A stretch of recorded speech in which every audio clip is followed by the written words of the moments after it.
तो इस केस में ये तनवीर नामी शख्स के एनकाउंटर का केस है, जिसमें कि वो अपनी साथियों की गोलियों से हलाक हो जाता है और उसकी बीवी जो है वो मोहतरमा आलिया नीलम साहिबा की कोर्ट में थ्रू काउंसिल जो है वो केस दायर करती है, पिटीशन करती है कि जी उसकी जान बचाई जाए, उसको पुलिस हलाक कर देगी। और फाइनली उस पर 29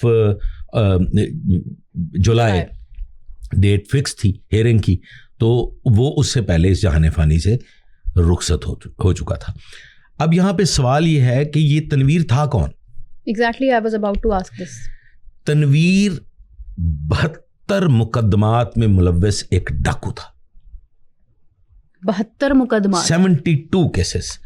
मुझे हैरत होती है, मैं लॉ अबाइडिंग सिटीज़न हूँ, मैं बिल्कुल लाकानूनियत के सख्त ख़िलाफ़ हूँ, और वकला साहबान जो हैं वो मेरे दिल में बसते हैं, मेरे दोस्त हैं, मेरे सर का ताज है, क्योंकि उन्होंने कौम को, उन्होंने कोर्ट को असिस्ट करना है, सर्व करना है लोगों, कानून के दायरे में रहते हुए।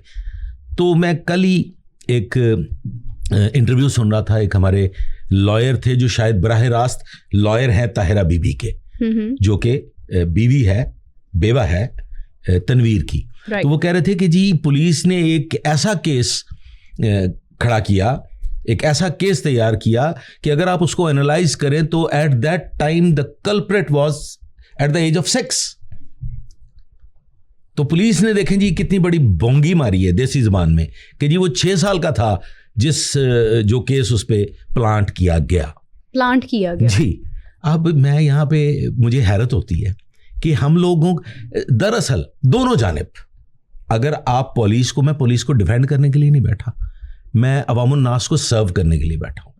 पुलिस एक सर्विस ओरिएंटेड अदारा है, ये पुलिस फोर्स नहीं है, पुलिस सर्विस है।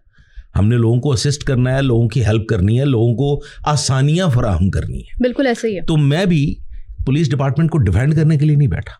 जहां गलत होगा उसकी निशानदेही की जाएगी कि ये गलत है।